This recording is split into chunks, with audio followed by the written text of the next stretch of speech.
शास्त्री जी ने बिल्कुल सही रखा है इनके बारे में। आर्य समाज का इनके ऊपर बहुत प्रभाव था और ये रूढ़िवादिता कट्टरपंथ को नहीं मानते थे। और सबसे ज़्यादा इनकी जो मान्यता है, जो इन्होंने काम किया है, वो जातीय और धार्मिक संकीर्णता से ऊपर उठ करके सब लोगों के नेता थे। ये दलित भी इनको मानते थे, पिछड़े भी मानते थे, किसानों के नेता थे, अल्पसंख्यक भी इनको बहुत बड़ा नेता मानते थे। इनकी अपील जो थी किसान वर्ग में, मजदूर वर्ग में बहुत व्यापक थी और जात पात और सांप्रदायिकता के ये घोर विरोधी थे। और हमेशा ये कहते थे भाई धर्म और जो जाति है वो पर्सनल मैटर है, कोई किसी धर्म को माने, कोई किसी धर्म को, ये स्वतंत्रता है। राजनीति और धर्म का मेल नहीं होना चाहिए, हमेशा इन्होंने यही कहा।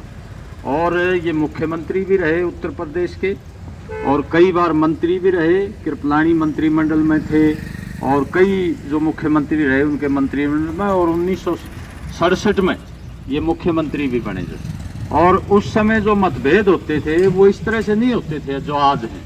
नेहरू के साथ इनके मतभेद थे कोऑपरेटिव को लेकर के, बाकायदा वो आपस में कटुता नहीं होती थी।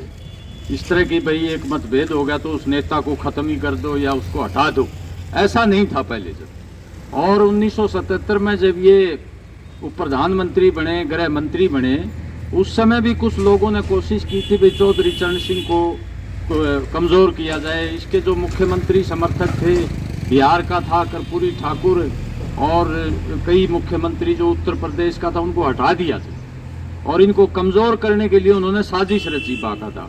उस सवाल को लेके दोहरी सदस्यता पर, क्योंकि उस समय जनसंघ था, जनता पार्टी में शामिल था और वो जनसंघ चाहता था भाई जनता पार्टी पर कब्जा करके इन लोगों को बाहर किया जाए और वो जनता पार्टी के मेंबर बना दिए आरएसएस के लोग। तो इस समय इन्होंने ये सवाल उठाया था भाई ये दोहरी सदस्यता ठीक नहीं है, या तो जनता पार्टी के मेंबर रहो या फिर जो है आरएसएस के ही रहो। उसको लेके जनता पार्टी टूट भी गई थी और जो ने इनको प्रधानमंत्री बनाया और कांग्रेस ने उस समय इनको समर्थन दिया था। लेकिन इंदिरा गांधी चाहती थी भाई चौधरी चरण सिंह के समर्थन में मैं जो है मेरे मुकदमे वापस करवा दूंगी।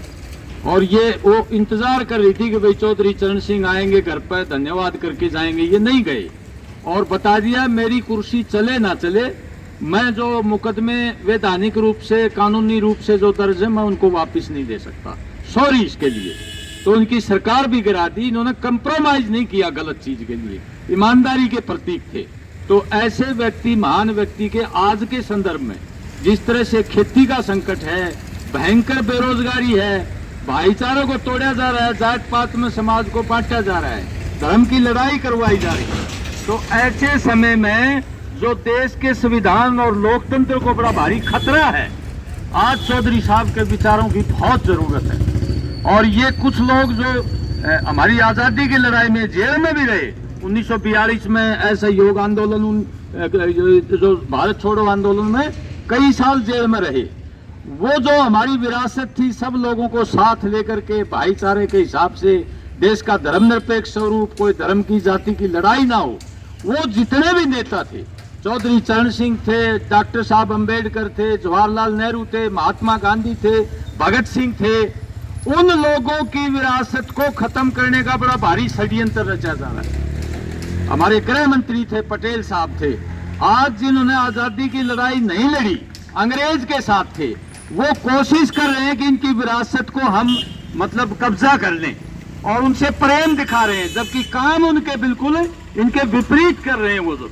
और उनको चाह रहे कि हम भी इनको साथ लेके देश की आजादी में जो हमने गद्दारी की थी उसको लोग भूल जाएं, उस विरासत को लोग भूल जाएं, ये उनकी कोशिश है। हमें सजग होकर के जो इन महापुरुषों ने हमें जो प्रेरणा दी थी, एक विरासत कायम की थी, एक रास्ता दिखाया था कि सब लोग इकट्ठे रहें, मेहनत करने वाला और काम करने वाले लोगों की एकता बने, लूटने वाले लोगों की शक्ति कमजोर हो, जो पूरा कब्जा करने की कोशिश कर रहे हैं इस देश के संसाधनों पर, भयंकर बेरोजगारी करती और तमाम जो हमारे अधिकार लिए थे, लड़ाई लड़के अंग्रेजों के टाइम भी हमने संघर्ष करके जो अधिकार हासिल किए थे, आज वो एक एक करके खत्म किए जा रहे हैं। और उससे अंग्रेज कानून से 10 गुना कड़े कानून बनाए जा रहे हैं, बड़ा भारी षड्यंत्र है ये चौधरी साहब की प्रेरणा से हम मुकाबला करें इन चीजों का, संगठित हों 36 बिरादरी के भाई, सभी धर्मों के भाई।